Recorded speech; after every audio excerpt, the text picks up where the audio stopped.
what are the trade-offs? Like, what's the core trade-off that BitVMX is making versus BitVM2? Totally. That's a good question. So originally in Robin's original protocol, the number of rounds you needed to solve this dispute, to resolve this dispute, was about 64 or something like, or 32, a very big number.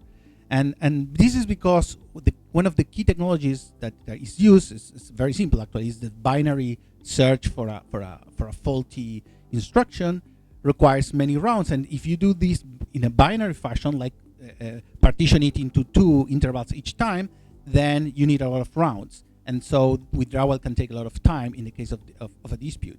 But we can improve on that. But once you have the system working, you can do an n-ary partition. You don't have to partition in just 2 parts. You can partition in 16 parts if you want.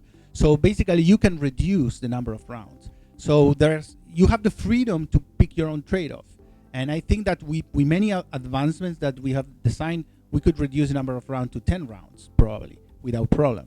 So I don't see this as, I mean, if you combine a protocol that can take 10 rounds, but it's much cheaper, and by much cheaper I mean just $100 of bucks, right? It's much cheaper.